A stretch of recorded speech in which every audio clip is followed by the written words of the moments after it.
Howdy, folks, and welcome to the Texoma Cattleman.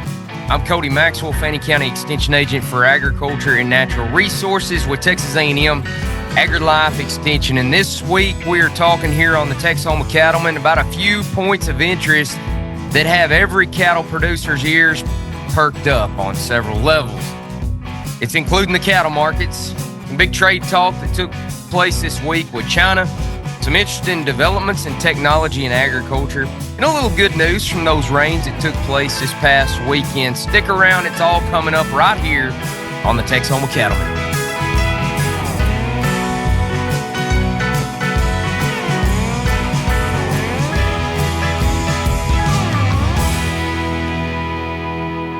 Hi, folks, I'm Cody Maxwell, the Texoma Cattleman. We would like to thank our sponsors who help us bring this show to you each and every week here on the station. We'd like to thank Texas Farm Credit out of Bonham, Texas. You can contact them at 903-583-3217. From lending opportunities to risk management opportunities, that's something that's pretty important right now with all these markets that we've been seeing, the swings. We'll talk about it here in just a little bit.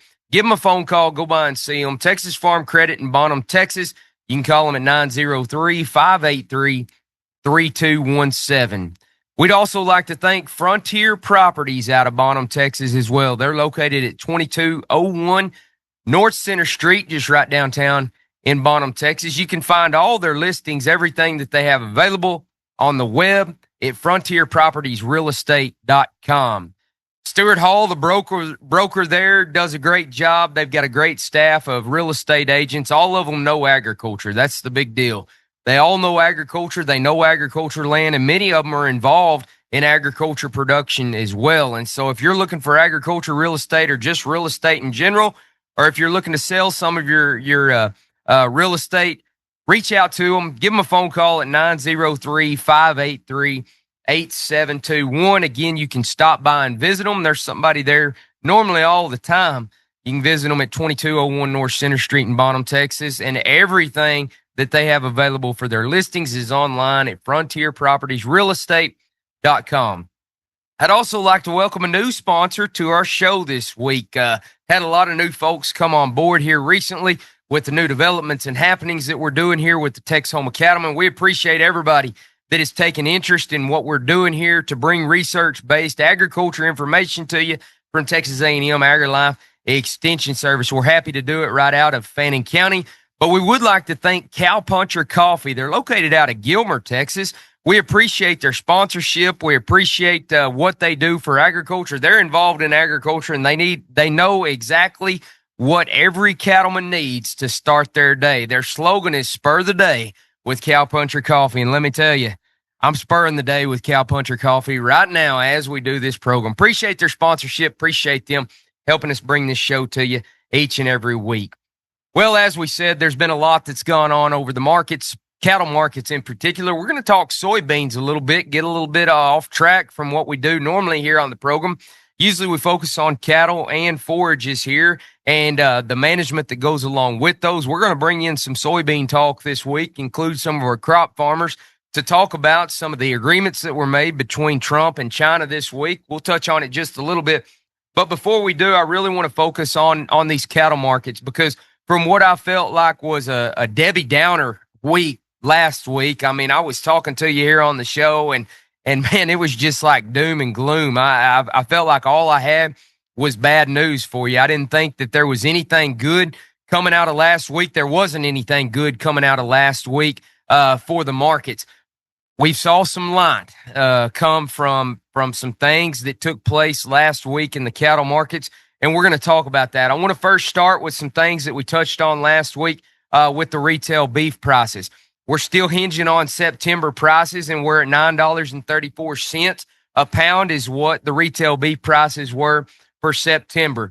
We've moved into November now, and we should be getting some new information out of what those prices look like in October. But the September prices were up 16 cents over the August prices, and you date all the way back to last year, going a year ago, and we're up $1.13 a pound on retail beef prices over where we were just this last year. As we said, hopefully next week when we bring you the show, hopefully we'll have some more information to bring you on that.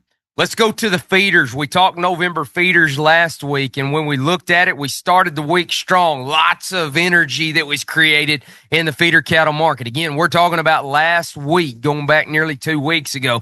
Lots of energy at $3.82 a pound. I tell you what, that'll get anybody excited that's raising cattle right there. It doesn't matter what breed you have. You haul them to the markets, you're doing good with them. Well, things went south. They went south in a hurry, created a lot of chatter on social media platforms, created a lot of chatter throughout the internet, throughout the markets. Everybody was wondering, what in the world's going on. We reported to you last week about the news of Argentina imports. Whenever we talked about that last week, Argentina's in the top 10 as far as imports that are brought into the United States. A lot of people think that everything that we eat is U.S. raised beef. And we all know that trade is good for everyone. It really makes the world go round. Now, Argentina, they actually rank 8th on the list as it pertains to the countries that we import beef from. We could get into some more details about that as far as what we actually import for them. But for the sake of time, I'm going to move on and talk about what happened last Friday in the cattle markets. We were limit down. We talked about it on the show last week. We went from $3.82 a pound on feeders down to $3.52 a pound on feeders. That was limit down $9 that way. You move into Monday of this past week that we're in now. We had an extended limit down on Monday. Went down $13 on Monday. The mood was terrible. I mean, I was pretty much all day at work, every single day. I've just been watching the computer, looking to see what's happening, what's going on. And you're just like, how much lower can we go on this? Well, if you recall last week, if you listened to last week's show, I had mentioned that there was some strong support down at $3.35 a pound. Well, guess what? We blew through that. We went as low as $3.27 a pound. Again, we're talking November feeders here. We got down as low as $3.27 a pound. But if you'll recall last week when I was talking these markets, one thing that I did say, I said there is very strong support down at $3.17 a pound on feeders. I think we saw that to be the case. We see Trump go over and have visits with China during this week. Wednesday, we had a rebound day. Let's create some energy now. Let's get a little bit more excited. We started today at $3.35 a pound on feeders. We reached a daily high on Wednesday at $3.47. Boy, that makes you feel a whole lot better than going down to $3.27 that we saw back early in the week.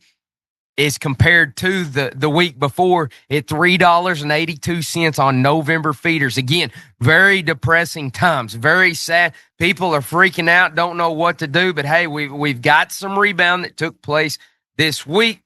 We closed the day on Wednesday at $3.42. Seems right now, if you look at the charts and you look at the channels of what's going on in this feeder cattle market, and you're on the Novembers, it looks as if we're going to be trading in a channel of about $3.35 to $3.50 a pound on these feeders. Now, we know to bust through some of those 10-cent numbers like the $3.50, it takes some energy to really bust through that to test it. Then it may come back down just a little bit. It's going to take some energy to bust through 350. But hopefully we will see that happen here in the near future. I know that to create a sense of a good feeling, we all hope that will happen. But I'll remind you of what I said last week. We all love to live in the moment. And boy, was it good to live in a moment of $3.82 feeder cattle.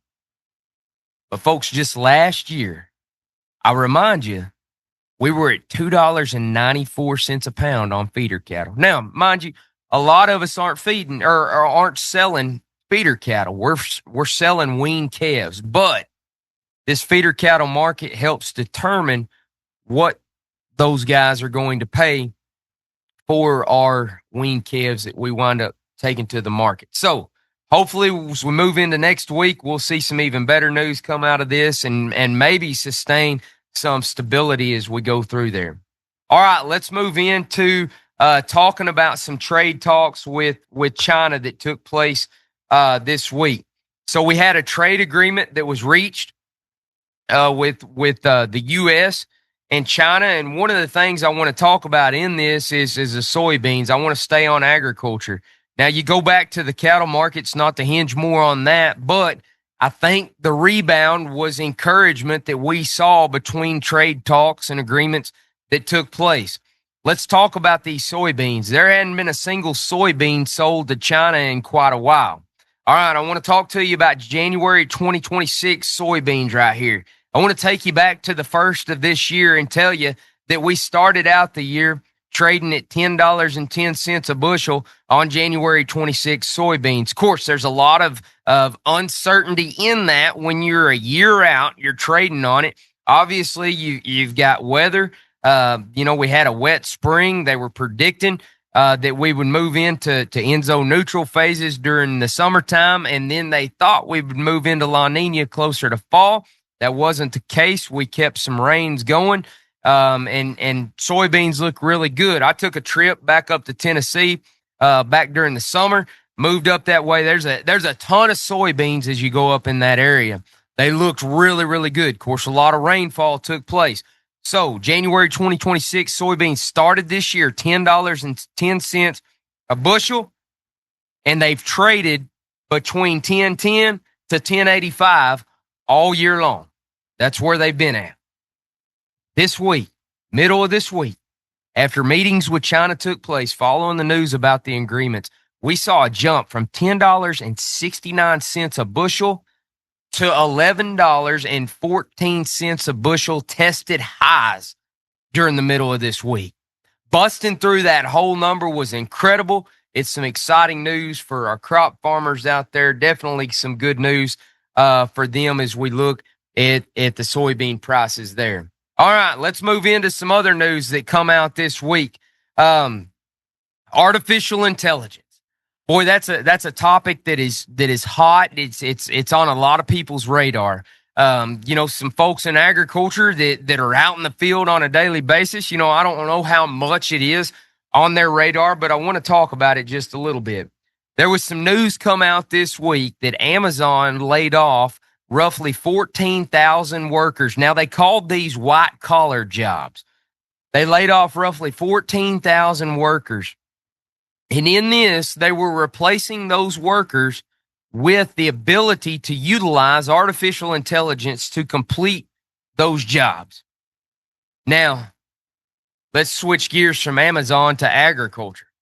Again, I don't know how many of you actually use artificial intelligence. Most of us that are in agriculture, when we hear AI, it is so far from artificial intelligence, it's not even funny. Because all of our minds go to artificial insemination. We do that. It's technology that is used within cattle reproduction. But let's not talk about that right now. Let's talk about the other AI that's in the news, artificial intelligence. Now, I feel that technology is a great thing. I'm not great on technology, but I know enough to be a little bit dangerous about it. Now, there's things that I have asked these chat bots about agriculture, and they have generated answers that I feel are spot on. There's times where I've asked these chat bots questions about agriculture, and they have generated answers that are completely wrong. Now, I think there's one thing that's true about agriculture and agriculturalists. We like to go to the coffee shop in the morning. We like to drink our coffee. As I'm drinking Cowpuncher coffee right now as we bring this show to you. Encourage you to visit their Facebook page and their website, cowpunchercoffee.com. A lot of great. Order the sampler pack and find the one you like because they're all good. I'll tell you that. We like to go to the coffee shops and drink coffee. We like to go to the cafe and have lunch with producers. I do for sure. I like to hear the buzz, what's going on in agriculture in our community. and around the region. There's one thing about agriculture. I'll get back on topic right here. The one thing about agriculture is that people like to be able to have face-to-face interactions in agriculture. For my job, being a county extension agent, people want to know that there is a person that has the research-based information that can help them make informed management decisions to help them be profitable. That's what we're all trying to do in agriculture, is be profitable, aside from we're all being stewards of the land that God has allowed us to be able to steward. Artificial intelligence, you can't touch a chatbot. You can type, you can talk to it, but you can't touch it. You can't sit across from it and have a conversation like we're having right now. I love technology, but for us in agriculture, I think it's finding that balance. We posed a question this week on our Facebook page about, do you love the new technology or would you prefer the old? And it was about split 50-50 on ones that like the new technology and ones that like the old. But I think with where we're at in today, technology makes us much more efficient. It allows me to do things more in a day with my job. Probably allows y'all to do the same thing, but it's about finding that balance. It's about using the tools to help us steward our land and our livestock more effectively without losing the hands-on experience. That's key.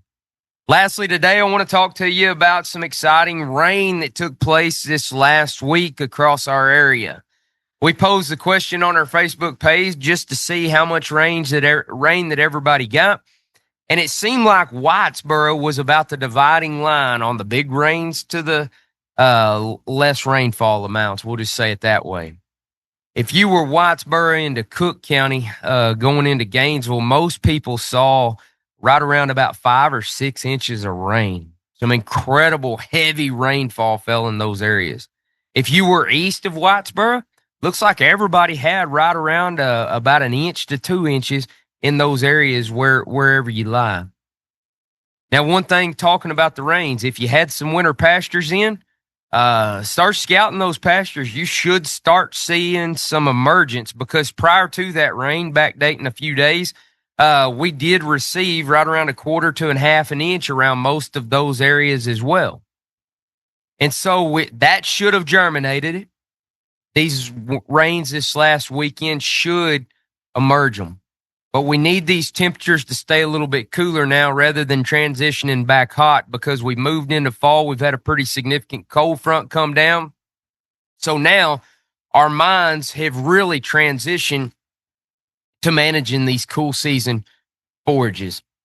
If I can help you answer any questions that you've got as it pertains to agriculture, please feel free to reach out to me, Cody Maxwell, Fannin County Extension Agent for Agriculture and Natural Resources with Texas A&M AgriLife Extension Service. That's going to wrap up this week's edition and episode of the Texoma Cattleman. I want to thank you for tuning in. I want to thank you for giving us your time this week. And again, if we can do anything for you, be happy to help you out. Just feel free to reach out to me by email or by phone, or you can follow us on Facebook on the Texoma Cattleman Facebook page. You can also follow us on YouTube as well if you simply search the Texoma Cattleman. We post all our information, all our shows on those as well. I want to thank Texas Farm Credit in Bonham, Texas for helping us bring this show to you, as well as Frontier Properties out of Bonham, Texas for helping us bring this show to you, and also Cowpuncher Coffee. Visit them on their website, cowpunchercoffee.com. Go buy you some coffee from them. It'll spur your day, I guarantee you that. I'm Cody Maxwell, the Texoma Cattleman. Until next week, I hope you have a great weekend, a great week, and we'll talk to you next time.